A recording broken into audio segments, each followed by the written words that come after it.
France Info. La Bretagne, Gilbert Chevalier, et ce livre de Louis Guillou, Okedjo, c'est chez Folio pour 2 € seulement. On est en 1944, l'auteur est alors interprète auprès des tribunaux militaires de l'armée américaine dans une Bretagne fraîchement libérée. Louis Guillou accompagne 2 officiers américains qui enquêtent le plus souvent sur des viols, des crimes commis par des soldats américains sur la population civile, des crimes qui le plus souvent aboutissent à la peine de mort par pendaison des auteurs. Et ces auteurs, constate Louis Guillou, ce sont systématiquement des Noirs, ce qui ne manque pas d'interroger Louis Guillou, et l'auteur commence à trouver sa situation très inconfortable moralement. Et cette armée américaine relaxe, très décontractée dans ses codes, relations hiérarchiques, généreuse avec les populations qu'elle rencontre.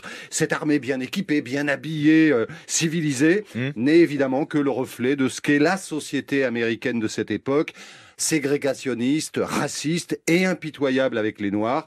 Et l'immense talent de Louis Guillou est de mettre tout ça en évidence par petites touches, scène après scène, avec beaucoup de subtilité, de nuances. Son regard est périphérique sur ce moment particulier de l'histoire. Et Louis Guillou signe un livre vraiment brillant. Pas étonnant que cette nouvelle édition chez Folio s'accompagne d'une préface d'Éric Vuillard, un peu comme s'il revendiquait, Éric Vuillard, une sorte de filiation entre ses livres et celui de Louis Guillou, qui a écrit ce récit en 1977, c'est-à-dire plus de 30 ans après la période décrite dans Okedjo. C'est dire si la maturation de ce récit a été très longue, voire douloureuse pour Louis Guillou. Et avec ce court récit, Louis Guillou rejoint ces écrivains trop rares qui ont écrit sur la libération de la France et les conditions humaines, sociales, psychologiques qui ont accompagné cette libération. Ceux qui ont retenu, on va dire, l'envers du décor, ou ce que l'histoire a hésité longtemps à étudier. Et écrivains trop rares, et je pense évidemment à Jean Mecker, par exemple, de Nous avions les mains rouges, Marcel Aimé d'Uranus, ou Frédéric Dard de La Crève.